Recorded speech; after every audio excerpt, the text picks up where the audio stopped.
Pronto, a partir desse momento, nossa aula está sendo gravada, né? Eu vou compartilhar a tela com vocês. A gente vai, como sempre, revisar a aula anterior e aí já dar prosseguimento aos assuntos, o assunto dessa aula de hoje, tá certo? Então, deixa eu compartilhar a tela aí com vocês.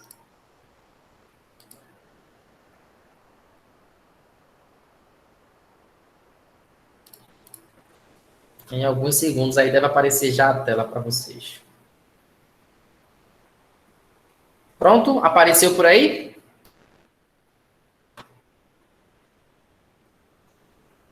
Sinceramente, tá tudo muito escuro. Agora melhorou.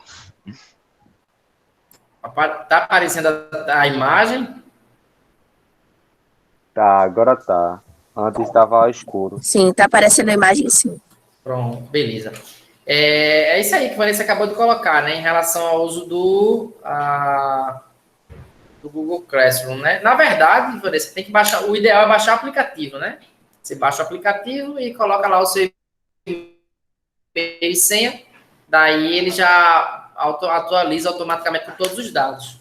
Ou, se não tiver como baixar o aplicativo, por falta de espaço, falta de memória, por exemplo, você pode abrir o Google Chrome lá, o navegador do seu celular, e aí acessar como se estivesse no computador também, dá um resultado semelhante, né? A vantagem do aplicativo é que ele organiza melhor, consome menos dados do que usando o Google Chrome, né? Mas dá para utilizar aí tranquilamente. Vamos lá então, né? Eu tô falando Pode assim, falar. e eu tenho no computador, daí eu uso normal, nem precisa, né, de aplicativo. E eu só coloquei o e-mail, daí eu recebo as notificações, não preciso ter o aplicativo no celular e só recebo as notificações pelo e-mail. Pelo celular e vou e faço no Isso. notebook, entendeu? Certo. E aí, quando você colocou lá o e-mail, você fala no navegador, né? Acessou a página lá, Google Classroom, foi isso? Não, na página mesmo do e-mail. Daí eu coloquei o meu e-mail institucional pelo e-mail. Aí eu recebo só as notificações. Quando você posta as videoaulas, sempre aparece lá pelo e-mail e não tem o aplicativo. Daí eu só recebo as notificações e faço pelo notebook. Então, eu acho que você não está se ligando no que eu estou perguntando. Deixa eu tentar explicar melhor. Você só consegue acessar qualquer coisa no seu celular a partir de algum aplicativo. Então, você não está usando o aplicativo Google Classroom. Isso aí eu entendi. Beleza. Mas você, para acessar, para colocar o seu e-mail, você utilizou um aplicativo de navegação, né? Normalmente, nos celulares Android, os aplicativos é o Google Chrome. Aí você acessou o site do Google, aí entrou lá na ferramenta Classroom e colocou seu e-mail e senha. Foi isso que você fez?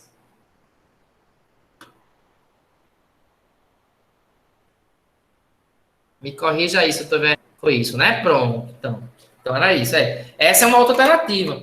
No seu caso, tá tudo certo, porque você, como você está fazendo as atividades pelo computador, então fica tranquilo, você só usa o celular para notificações, né?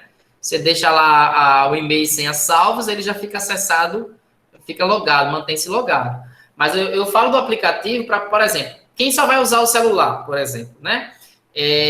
Ficar utilizando pelo Google Chrome, normalmente ele traz uma navegação mais complicada, mais lenta, que consome mais dados da internet. Às vezes fica travando, dependendo do celular. Ter o aplicativo instalado faz o processo.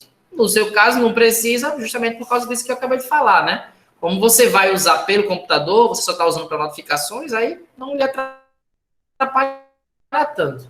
Mas o uso do aplicativo próprio do Google Classroom, ele simplifica mais a sua utilização. Mas fiquem à vontade, vocês podem usar aí qualquer uma das maneiras, tá? Usando apenas o computador, usando o aplicativo num celular ou num tablet, ou através do navegador, como você está fazendo, Vanessa, sem nenhum problema. O importante é que vocês tenham acesso ao Google Classroom e as atividades que a gente vai colocando, né? Tanto as aulas gravadas, os materiais que vão sendo postados, como as aulas, como as atividades das aulas que vão sendo colocadas. Isso é que é o fundamental. A forma como você faz isso, ela é irrelevante. Mas, sem mais delongas, né?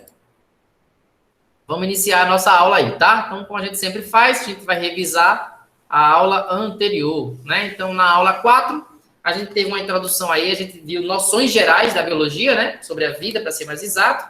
A gente vai continuar essa aula de hoje, tá certo? E a ideia é que a gente tenha uma visão panorâmica de como a vida se organiza na natureza. E aí, nas próximas aulas, a gente vai pegar cada um desses tópicos e vai começar a dissecar melhor detalhes sobre eles. Então, por exemplo, um dos pontos que a gente vai falar bastante aqui é esse daqui, ó, composição química dos seres vivos e as principais substâncias que compõem os seres vivos, que constituem os seres vivos, né? Então, os carboidratos, proteínas, os lipídios. Então, a gente vai ter uma aula falando só sobre o que é que uma substância química tem que ter para ser chamada carboidrato, o que é que ela tem que ter para ser chamada proteína, né? Quais são as funções dos carboidratos, das proteínas, de maneira mais detalhada, né? Então, a gente está primeiro vendo de maneira panorâmica, né? Está tendo uma visão geral sobre esses assuntos, e depois a gente vai começar a ter a mais detalhes propriamente dito, tá? Eu vou abrir aqui uma nova aba só para separar lá na geração do arquivo, tá? Mas essa aula 5 aqui, eu não sei se alguém está fazendo isso, mas se tiver, já sabe que a aula 5 ela é a continuação da aula 4. Você pode até anotar tudo junto, caso alguém esteja copiando, fazendo alguma coisa do tipo, tá? Eu vou separar aqui na aula 5, né, a aba só para na hora de exportar o arquivo e gerar para vocês ficar organizadozinho, tá certo? Então, eu vou copiar aqui o tópico, noções gerais sobre a vida, 2, né? Porque é a continuação disso tudo. Então, a gente viu a definição de ser vivo na aula passada, né? Que era um conjunto de substâncias químicas capazes de auto-organização e de se multiplicar. A gente chama na biologia de reprodução, né? Capacidade de gerar descendentes. Vimos que os seres vivos são formados por vários elementos químicos, por dezenas deles, mas que os principais, os que estão presentes em maior quantidade, são carbono, hidrogênio, oxigênio, nitrogênio, fósforo e enxofre, né? Então, esses 6 elementos são os principais constituintes, eles são os que estão de longe em maior quantidade. Tem outros elementos do nosso corpo? Tem, ferro, cálcio, sódio, potássio, vários outros, mas esses 6 são os que estão presentes em maior quantidade. Vimos os grupos de substâncias, né, as classes de substâncias, carboidratos, proteínas, lipídios e ácidos nucleicos. Essas são as mais relevantes. Não são as únicas, né? A gente também tem aí as vitaminas, por exemplo, que pertencem a uma outra classe, mas como está presente em pequenas quantidades, a gente acabou não citando aí como algumas das principais. Mas quando a gente estiver vendo essas classes, a gente vai detalhar um pouco sobre cada uma, inclusive sobre vitaminas, né? Que apesar de não ter citado, a gente também vai colocar aí, tá certo? Na aula de hoje, a gente vai falar sobre o constituinte essencial para a vida, né? Então, para ser considerado um ser vivo, é necessário que ele seja constituído de célula, né? Então, a célula, ela é a unidade básica. Então, a célula é a unidade básica da vida. Então,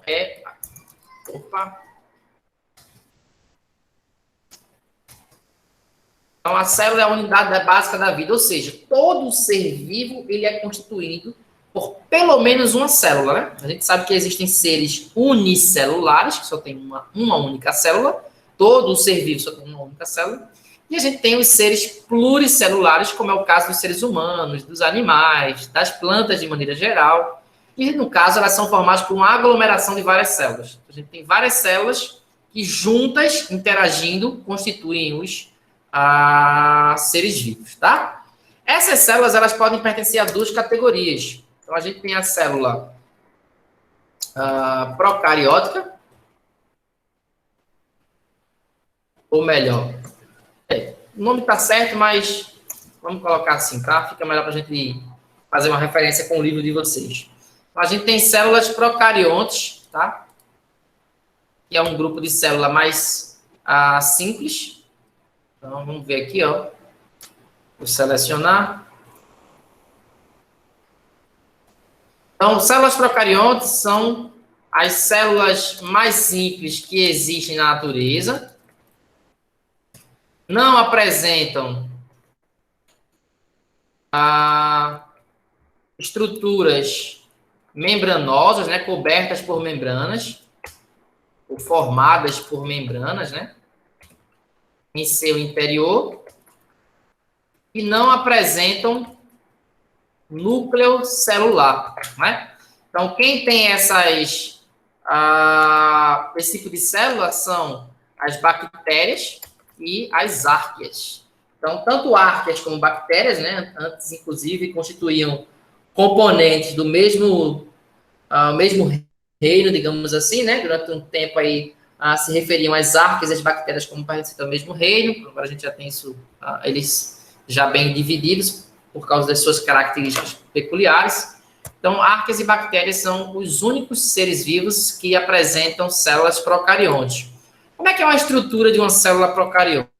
Deixa eu pegar aqui uma imagem para vocês. Então, a gente falou aí do núcleo, né? Não apresenta núcleo celular. Então, o núcleo celular é uma estrutura da célula em que vai concentrar aí o DNA, né?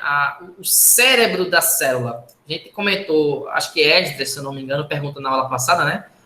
Não, aliás, acho que não foi Esdras, não. Algum estudante perguntou aí a diferença de DNA para RNA. Ele disse, olha, tem um pouquinho de paciência, mas algumas aulas mais para frente a gente vai entrar nos detalhes de cada uma dos dois, do DNA e do RNA. Então, o DNA, de maneira geral, é o cérebro da célula, né? É ela quem dá o comando para a célula, para o corpo reagir, né? Para as células serem produzidas, multiplicar mais, produzir mais células, para geração de energia, para fazer o processo de respiração, enfim, uma variedade de coisas aí, tá? Então, essa é uma estrutura geral aí da célula procarionte, a gente vai ver que ela é muito mais simples, né? Nessa célula específica, ela tem uma estrutura chamada parede celular, que é uma estrutura que vai proteger essa célula. Isso não é uma obrigatoriedade, tá? Nem toda célula procarionte tem que ter parede celular, ela pode ter ou não. Mas o fato é que esse DNA ele está espalhado pelo interior da célula, ele não está reservado numa região específica, tá? A oposição a isso, ou seja, se a célula não é a procarionte, a célula ela vai ser chamada de eucarionte, né? Então, célula eucarionte. Vamos ver aí.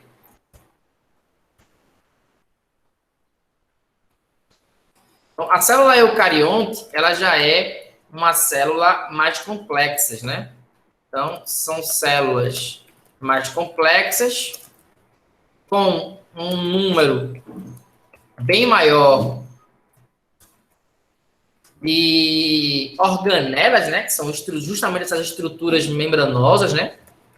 Que vão desempenhar várias funções dentro da célula. Então, elas conseguem fazer muitas coisas. Por exemplo, as células dos vegetais, né? E de alguns poucos fungos, né? De alguns fungos, para cima, alguns poucos não, mas de alguns fungos apresentam uma estrutura chamada cloroplastos, né? Então, essa organela ela justamente vai ter o poder de fazer a síntese de substâncias que vão ser utilizadas para a produção de energia no ser, né? Na planta, por exemplo. Então, esse é o tipo de organela que não está presente nas árqueas, por exemplo, justamente porque as árqueas são formadas por células bem mais simples, né?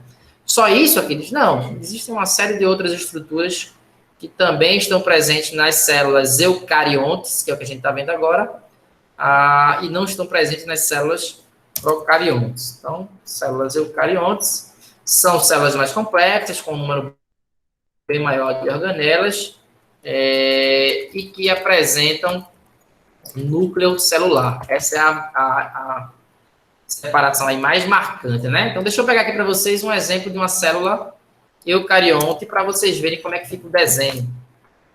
Né?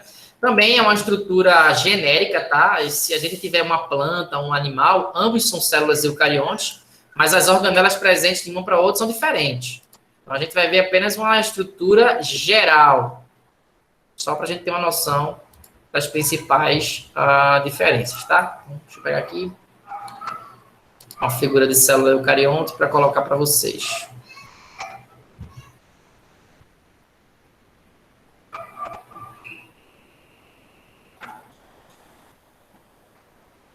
Deixa eu pegar essa única imagem aqui, na verdade, né?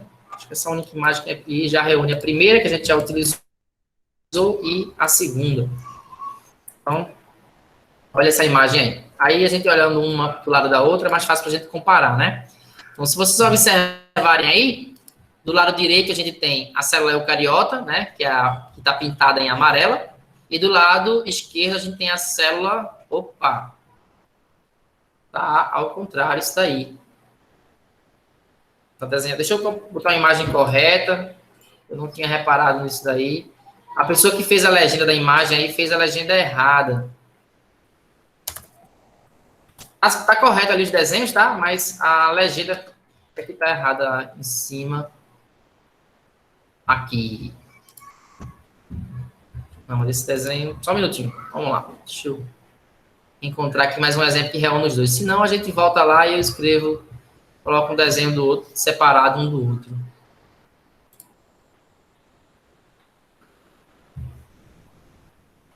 Pronto. Aqui dá para representar bem. Essa imagem aqui está correta. Então, aqui está uma representação da célula procarionte, né, que é a da esquerda, e à direita a célula eucarionte. Agora a gente consegue ver melhor aí, tá vendo? A célula mais simples, justamente a da esquerda, né?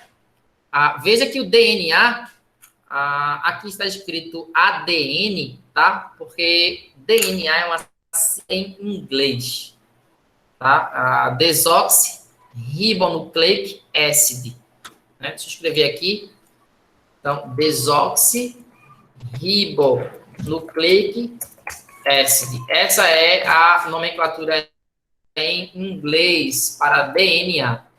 Eu tenho as letras maiúsculas aí, né? D, R e A, justamente para você saber de onde é que vem perdão. D, N, aqui de nucleic, né?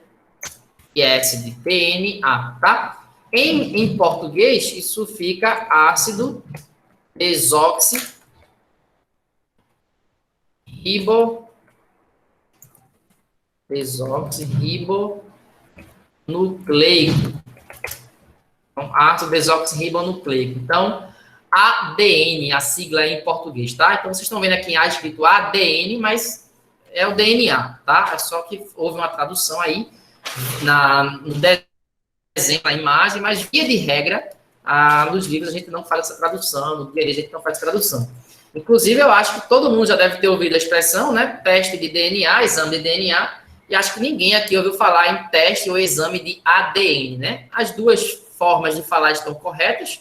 Uma está usando o termo original em inglês e a outra utilizando a sua tradução, né? Mas normalmente se fala aí DNA, tá?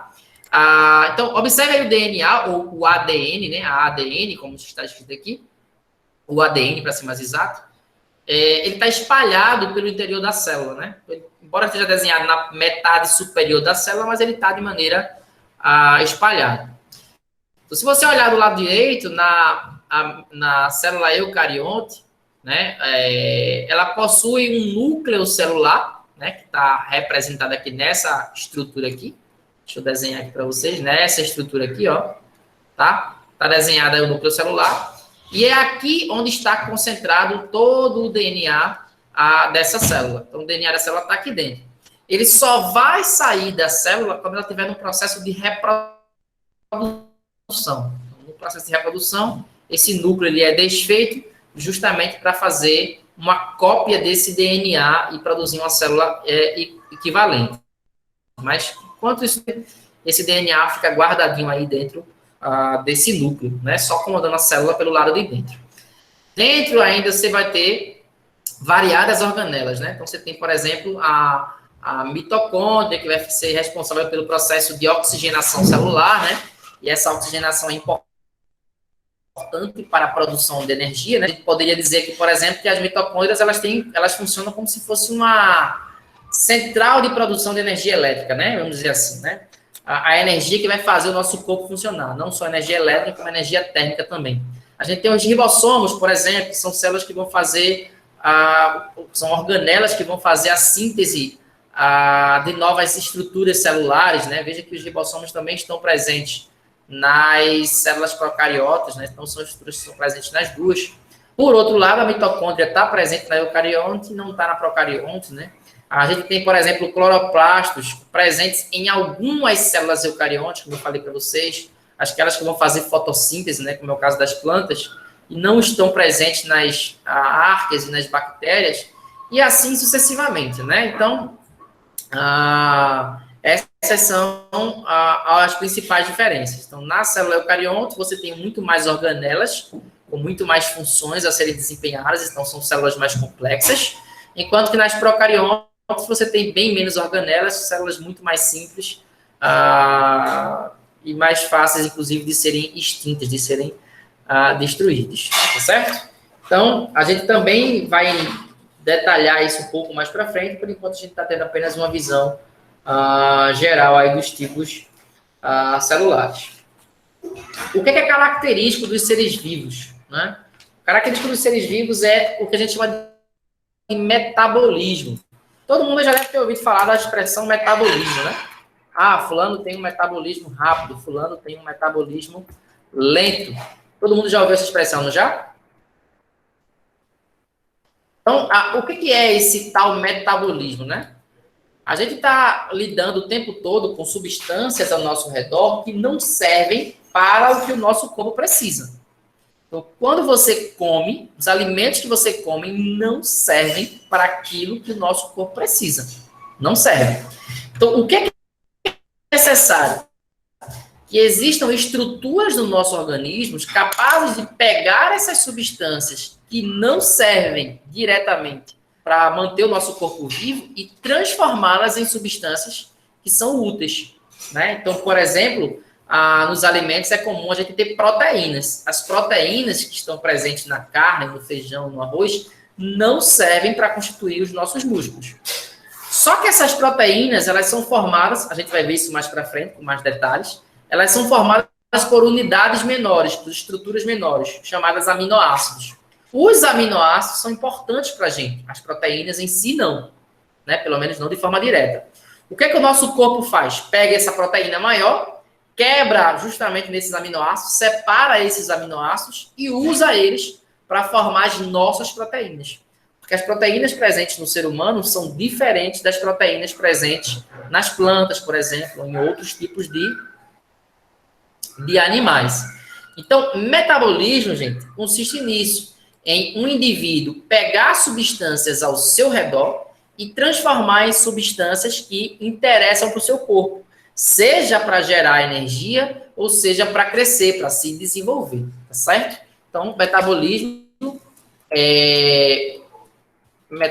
vamos descrever aqui o metabolismo,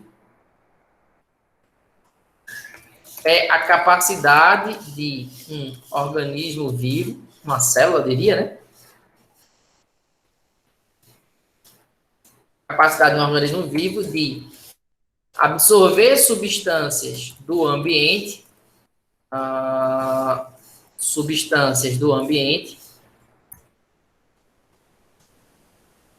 e transformá-las em outras que possam ser úteis para ele, tá? Então, por exemplo, quando a gente consome um alimento, parte daquele alimento ele é destruído, é transformado em outras substâncias, normalmente CO2 e água, justamente para liberar, para produzir energia na forma de calor. E é essa energia que vai manter o nosso corpo em funcionamento. Quando você para de se alimentar, você para de colocar no seu organismo substâncias que vão gerar energia. O que acontece? Você começa a consumir a gordura presente no seu corpo. A gordura a gente vai ver mais para frente, ela serve como um estoque de energia, justamente para o momento que você ficar sem se alimentar por um longo período de tempo, via de regra acima de 12 horas, você tem então um estoque de energia lá para servir como fonte de energia. Ô, Aquiles, e se eu passar muito tempo sem eu comer? Né? Aí você vai gastar todo o seu estoque de energia até que seu corpo entre em estado crítico e aí você vem a falecer, porque não tem como manter o seu coração batendo, os seus pulmões enchendo e secando, né? Buscando oxigênio e sim, uma série de outras funções do seu organismo funcionando se você não tem uma fonte de energia, tá? Então, uma planta, por exemplo, a gente sabe que as plantas elas absorvem gás carbônico da natureza, né? Água a partir das raízes e com isso ela realiza a fotossíntese, ela transforma o gás carbônico do ar e a água do solo, né, que ela absorve a partir do solo, ela produz carboidratos com isso, que vão servir como fonte de energia para a planta. Além disso, nas próprias raízes, ela também extrai sais minerais do solo, que vão ser utilizados para constituir as proteínas, por exemplo, né? As gorduras presentes na própria planta, enfim, para que ela possa se desenvolver. E vai absorvendo substâncias e estiver transformando elas em outras substâncias, a gente chama esse metabolismo. Quando a gente diz que alguém tem um metabolismo muito acelerado, a gente está querendo dizer o quê? Que essa pessoa ela consegue absorver muitas substâncias e transformá-las em outras, porque ela tem uma necessidade muito especial. Então, isso é muito comum entre adolescentes, por exemplo, entre crianças e adolescentes, né? Crianças e adolescentes estão em fase de crescimento. Então, eles não precisam manter apenas o corpo vivo, eles precisam fazer esse corpo crescer, produzir células novas para ficar maior. Então, além de consumir alimentos que vão manter esse corpo vivo, ele vai precisar consumir mais alimentos para fazer com que mais células sejam produzidas, sejam fabricadas. Isso explica por que de uma criança e um adolescente, principalmente um adolescente, né, comer uma quantidade de comida muito maior do que um idoso. O normal é um idoso, né, do mesmo sexo, do mesmo tamanho aproximadamente, consumir uma quantidade de comida menor do que um adolescente. Justamente por isso. Então, o metabolismo é mais acelerado, porque a gente está tendo mais transformações nesses organismos. Então, isso é natural de todo ser vivo. A forma que esse ser vivo transforma essas substâncias muda de uma para outra, né? Mas o fato é que todas vão precisar de algum tipo de transformação, tá? Como a gente falou em crescimento e no processo de reprodução, a gente vai ver agora quais são esses tipos de reprodução, tá? Então, a reprodução ela pode ser de dois tipos. Então, a reprodução ela pode ser do tipo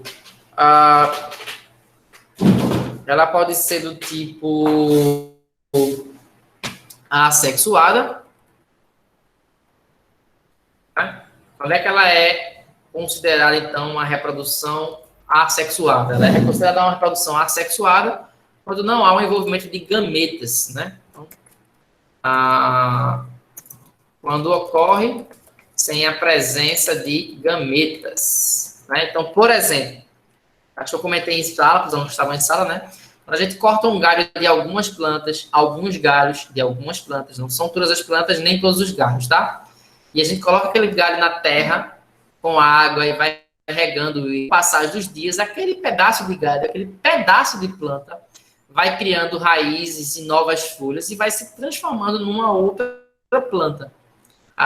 Isso é uma reprodução que a gente chama de estaquia, né? Você pegou um pedaço de uma planta e transformou em outra planta, né? Essa é uma reprodução assexuada, não houve a presença de gametas, tá certo? Por outro lado, a reprodução sexuada, que é o que acontece, por exemplo, entre os animais, ela só ocorre mediante a presença de gametas, tá? Apenas com a presença de gametas. Então, nos seres humanos, nos animais, para ser mais exato, os gametas aqui a gente chama, vulgarmente, é uma palavra muito forte, né? Não é bem uma maneira vulgar de chamar, mas uma maneira mais comum.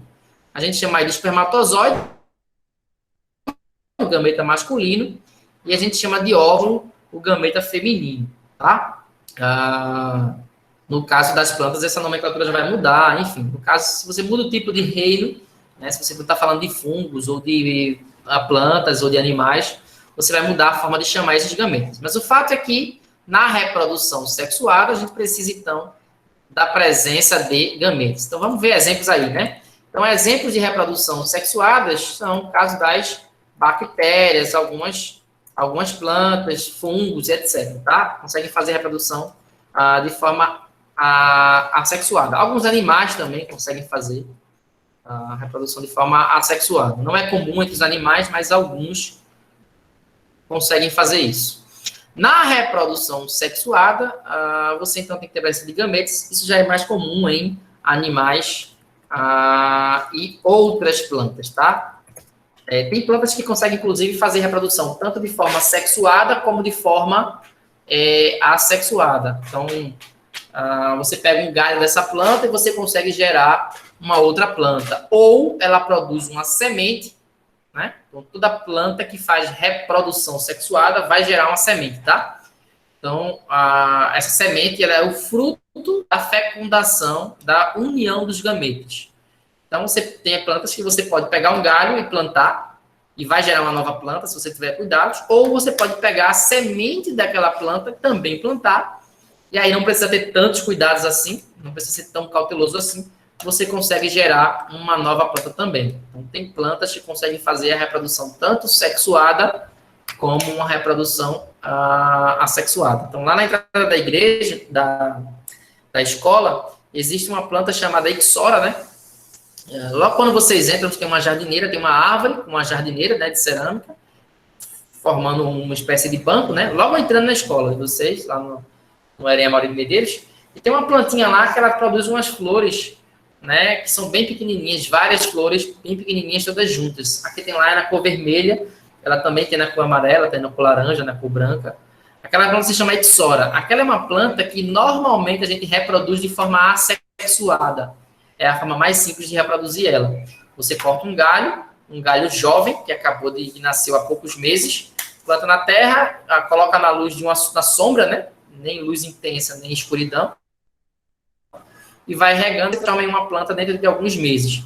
Mas ela também produz sementes, né? Essas sementes a gente pode plantar no solo e também vai semear.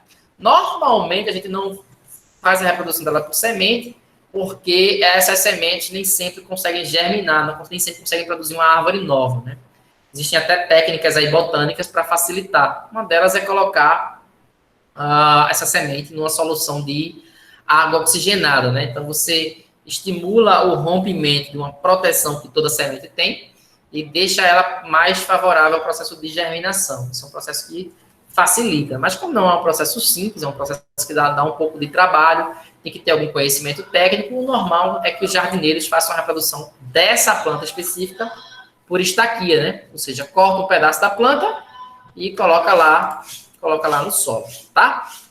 A reprodução sexuada, ainda ela pode acontecer de duas maneiras, de pelo menos duas maneiras, tá? Que é o que a gente chama de autofecundação. Experimento de autofecundação. Deixa eu colocar aqui um espaço.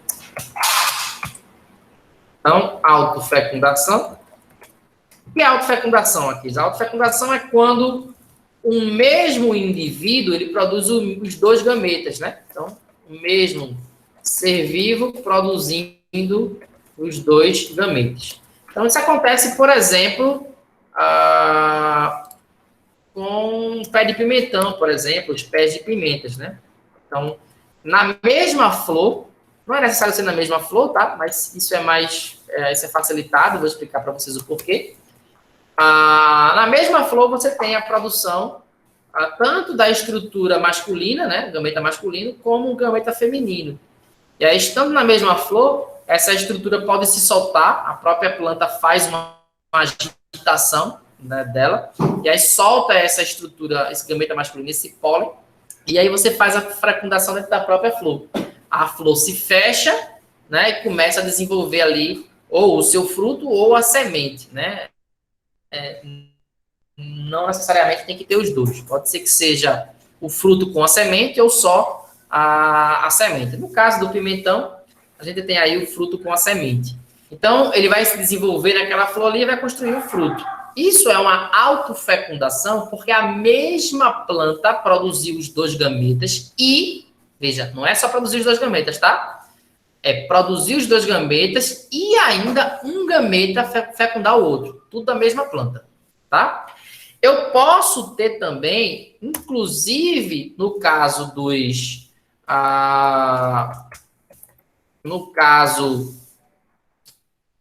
pimentões, dos pés de pimenta e de pimentão, você pode inclusive ter uma fecundação cruzada. Como que eu posso fazer essa fecundação cruzada? Vou explicar para vocês. Deixa eu colocar aqui, né? Pé de pimenta. Ou pimentão, tanto faz, né?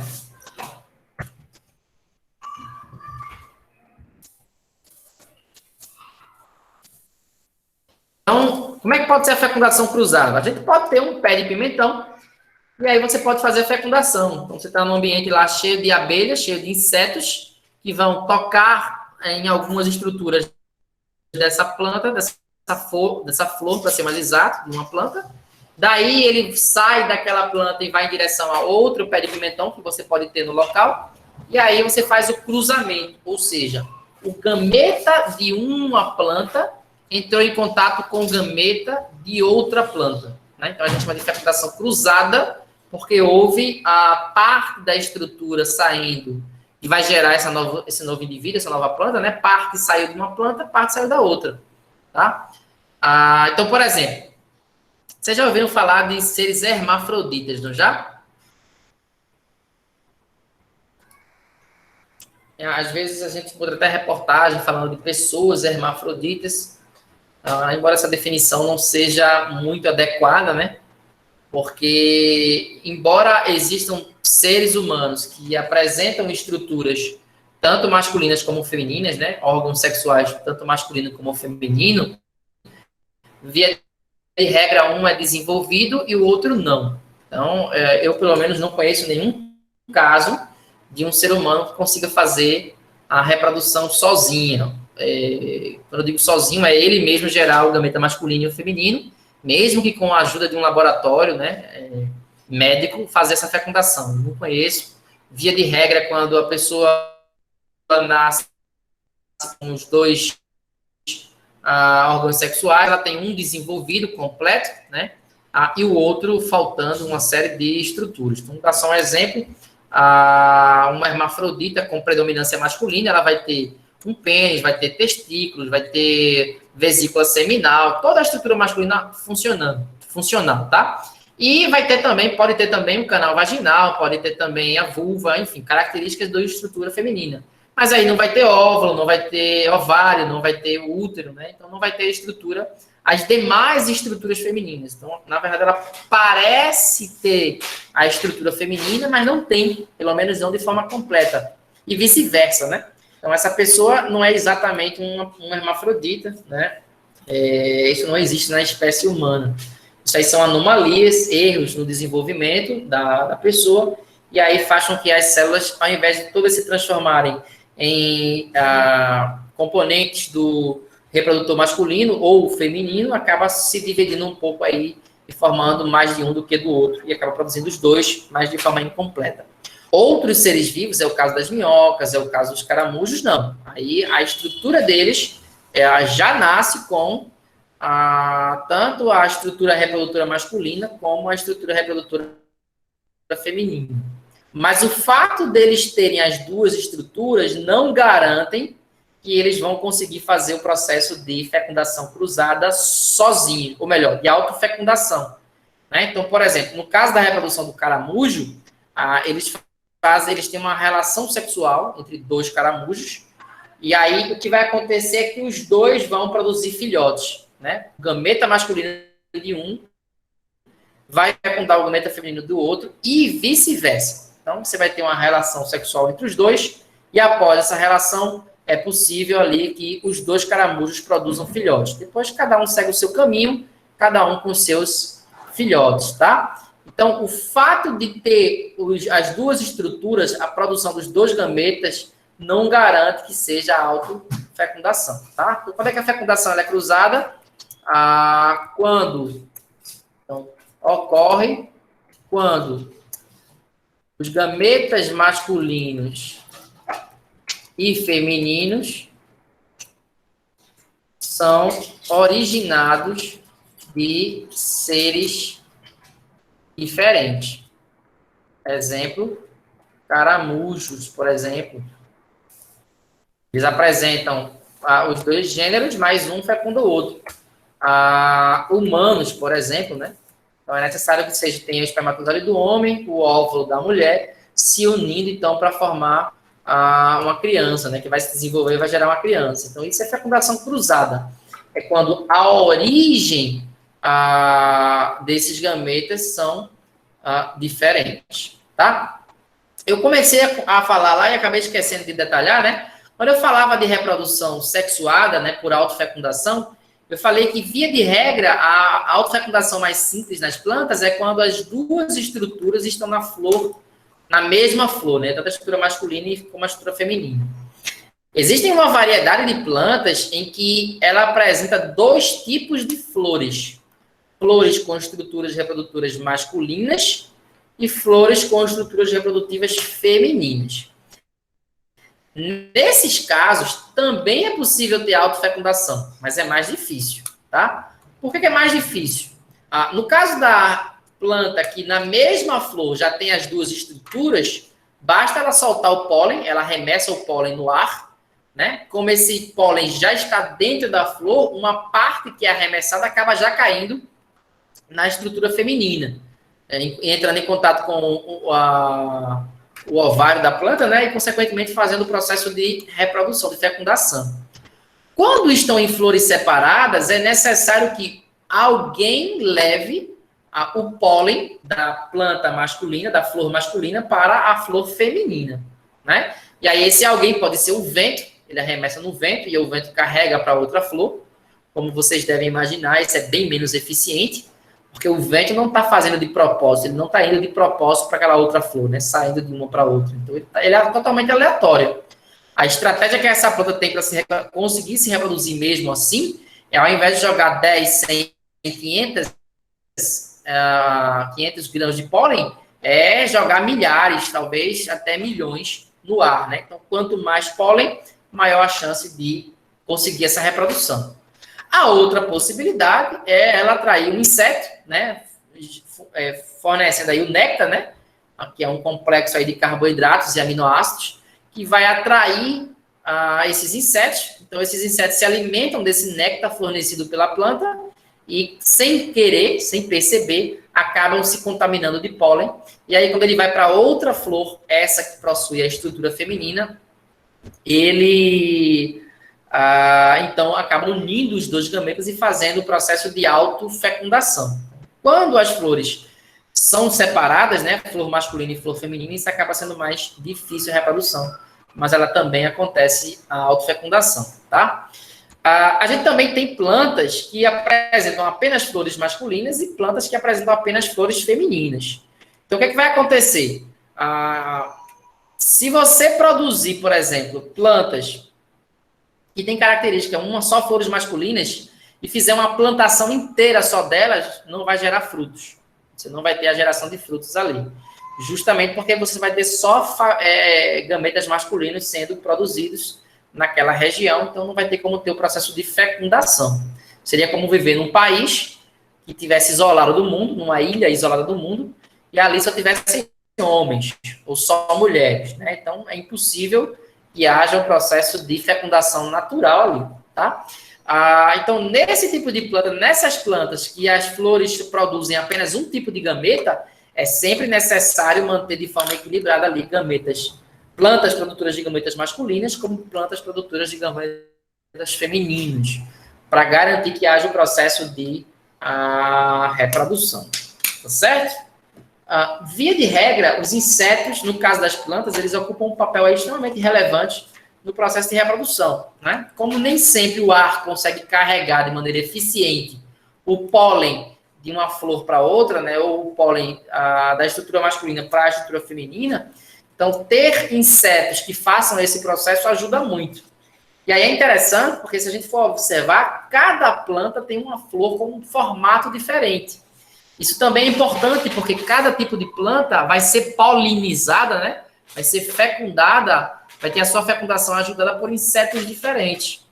Então, se você, por exemplo, leva um tipo de planta de um país para outro, né? E naquele outro país não existem insetos capazes de fazer essa fecundação, né? De entrar dentro daquela flor, se contaminar com o pólen e ir em direção ao outro, automaticamente aquela planta não consegue fazer o seu processo de reprodução. Ela tende a se extinguir, né? Então, quando ela morrer, ela não vai ter gerado descendentes, tá? Então, por isso que essa é uma das razões para ter uma nomenclatura chamada de planta nativa, né? E é o tipo de planta que consegue se adaptar bem àquele ambiente. Claro que não depende só da reprodução, depende de vários outros fatores, né? Então, por exemplo, aqui em Afogados é muito comum a gente tem como planta nativa as plantas de mangues, né? Porque o bairro inteiro de Afogados é um bairro de um manguezal. Hoje, boa parte do bairro foi aterrada, né? Mas a gente ainda encontra regiões de manguezais, e aí são plantas bem características que conseguem resistir à água, a muita água, né? Viver numa região encharcada, água com sal, inclusive, né? Não é qualquer planta que consegue sobreviver nesse tipo de estrutura. Mas também tem a ver com o processo de reprodução. O processo de reprodução também está adaptado a esse tipo de ambiente, né? Então, a chamada planta nativa é uma planta que está adaptada a sobreviver e se reproduzir naquele ambiente. Dentre essas características está a capacidade de ela sozinha fazer a fecundação, né? Ou só com a ajuda do vento, ou ela utilizar-se de algum inseto que tenha naquele ambiente. Então, imagine que eu preciso ter uma planta que precisa de abelhas para fazer essa fecundação. E só abelhas conseguem fazer essa fecundação.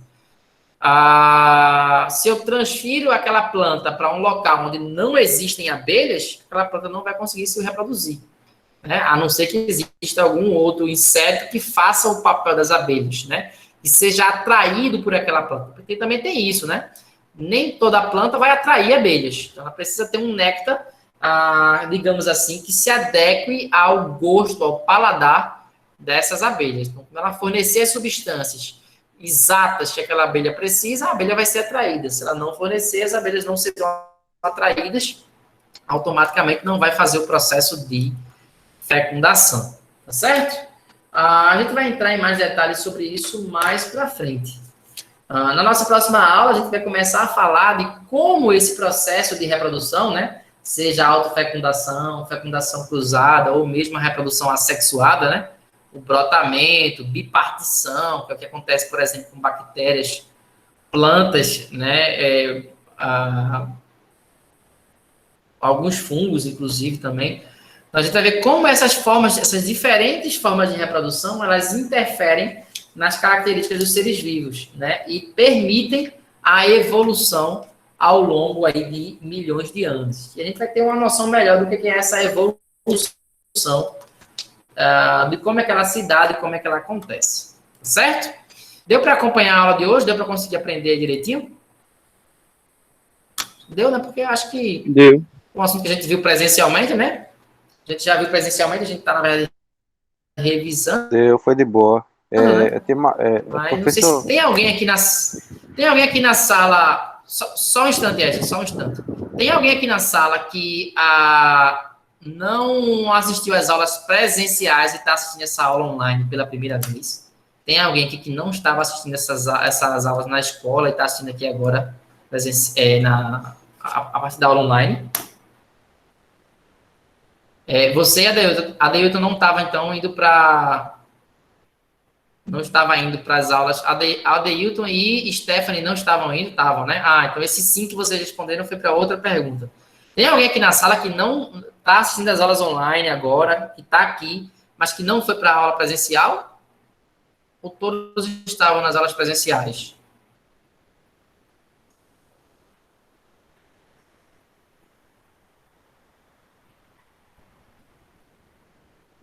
Pronto, Maria Lúcia só nas online. Deu para acompanhar essa aula direitinho, Maria Lúcia? Deu para conseguir entender direitinho aí o que eu explanei na aula de hoje? Deu, né? Pronto. Giovanni também estava na presencial, depois foi para online. Essa aula, Giovanni, você lembra se conseguiu assistir a aula presencial? Esse conteúdo que eu acabei de ver? Não assistiu, né? Você não lembra ou você não assistiu?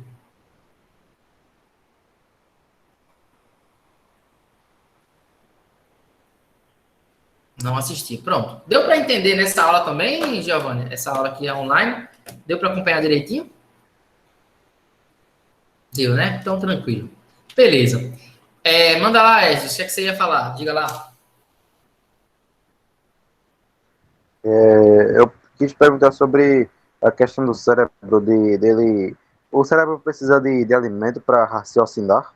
Precisa se alimentar para raciocinar? Porque eu soube que o cérebro ele precisa de 20%, ele consome 20% da energia do corpo. Olha, depende do cérebro e depende do cérebro, né? Uma pessoa que está utilizando mais o cérebro está gastando no cérebro mais energia, tá? Então, se você está fazendo uma prova de matemática, por exemplo, muito difícil, seu consumo de energia no cérebro é muito maior do que alguém que está correndo, por exemplo. Veja, eu estou falando da energia consumida no cérebro, entendeu, Regis? Alguém que está fazendo uma prova de matemática, sentado, usando o cérebro e a mão, está gastando menos energia, mas o seu cérebro gasta mais energia do que a de um corredor, tá? Então, o tanto de energia que o cérebro vai gastar depende da função que o seu corpo está realizando naquele momento. O cérebro consome uma boa parte da energia do nosso corpo, essa é uma realidade. E se você não se alimenta corretamente, na quantidade correta, você ensina o funcionamento do seu cérebro. Essa é uma das razões, não é a única, mas essa é uma das razões para alguém que fica muito tempo se alimentar ter desmaios. Já ouviu falar disso, né? Alguém passou muito tempo sem comer, um dia às vezes. Tem gente até que não tem uma saúde muito boa, então com menos tempo, menos de um dia, 12 horas, 13 horas, já começa a passar mal e tem desmaios. Já viu isso já? Rapaz, eu nunca conheci alguém que passou assim, um dia sem comer e desmaiou, viu? Mas acontece. Maria Lúcia aí acabou de falar que sim, né? Que conhece alguém que já desmaiou, já passou mal aí, justamente porque não se alimentou direito. A gente está em um período de pandemia, mas lá na escola acontece direto. Volta e meia vai algum aluno, não toma café da manhã, né? E aí, perto lá da hora do lanche, acaba não lanchando, porque, sei lá, não quer comer a comida da escola, e aí acaba passando mal ao longo do dia, né? Inclusive, às vezes os pais vêm buscar, às vezes tem que ir para o hospital, justamente porque passaram muito tempo sem se alimentar. Normalmente são pessoas que na alimentação tem muito açúcar, né? Então ela está acostumada com uma grande quantidade de substâncias que fornecem energia. Então, quando falta dessa substância, o corpo não reage bem, não consegue usar o seu estoque rapidamente, e aí a pessoa fica tonta, a visão escurece, e aí pode chegar, inclusive, a desmaios, né? Claro que o desmaio aí, por falta de alimento, ele é um processo complexo. Existe a queda da pressão, enfim, a baixa na oxigenação do cérebro, é muito complexo. Mas uma dessas razões é porque a produção de energia diminui, tá? E aí, sem energia suficiente para manter o cérebro funcionando, a pessoa acaba passando mal e desmaiando. Não é que ela desmaia e morre, mas ela volta à tona, inclusive, alguns minutos depois, às vezes algumas horas depois. Normalmente é com minutos ou até segundos. E se ela passar muito tempo sem ela comer, ela vai chegar uma hora que ela vai desmaiar e não vai mais conseguir acordar, tá? Então, ó, a Stephanie está dizendo aí que ela mesma já desmaiou aí uma vez por esse motivo. Então, passou muito tempo sem comer e aí passou mal e desmaiou, tá? Então, o cérebro não só o cérebro, mas o corpo como um todo, se ele tiver faltando energia, ele desliga, né? E aí o cérebro é feito um carro, ele tem vários estágios, né? Ele vai se desligando aos poucos. Então, ele desliga primeiro as funções não essenciais, que é de se manter acordada, por exemplo, né? E aí, por fim, ele vai desligando outras tarefas do corpo, né? Conforme vai faltando energia. Até o ponto em que a pessoa, literalmente, morre, vem a óbito, tá? Então, em síntese, é isso. Mas alguém tem mais alguma pergunta que possa responder?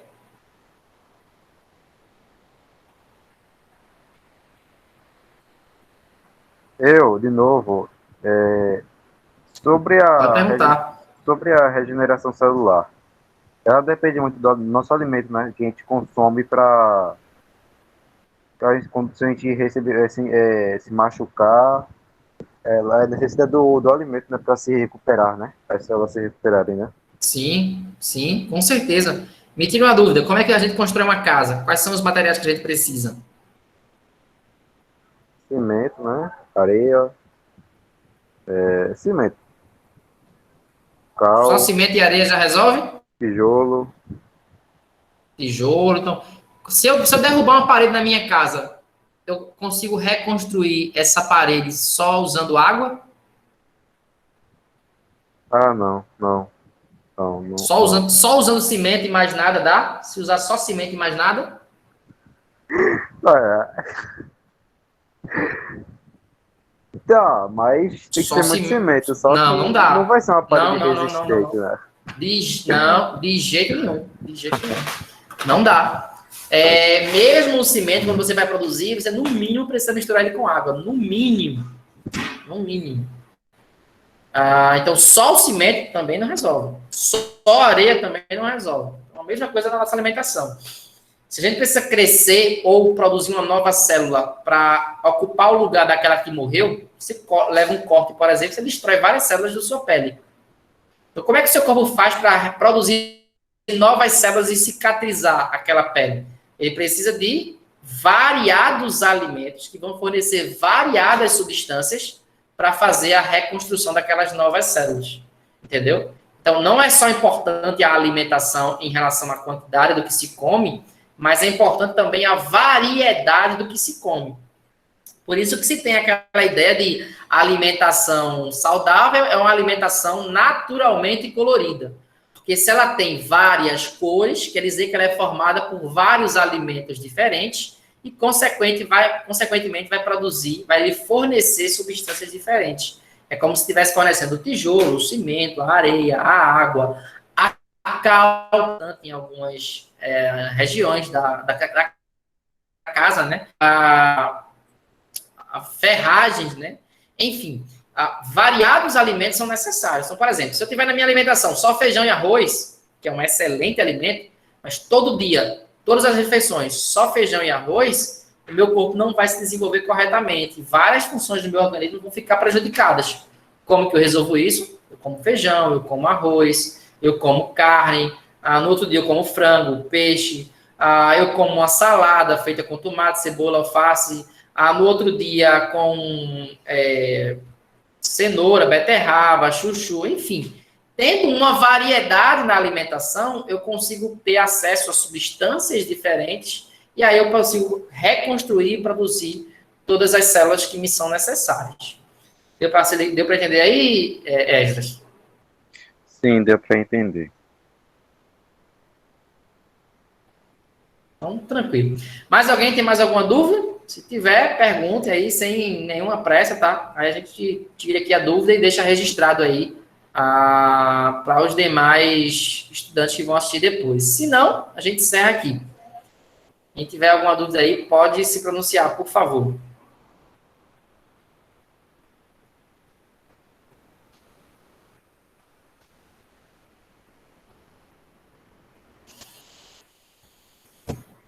Bom, ninguém aí falou nada, né? Então, aguardem só um instante, eu vou encerrar só a gravação, vocês ficam aí ainda mais um instante, tá? Então, para quem está assistindo a gravação, essa aula termina por aqui, até a próxima aula.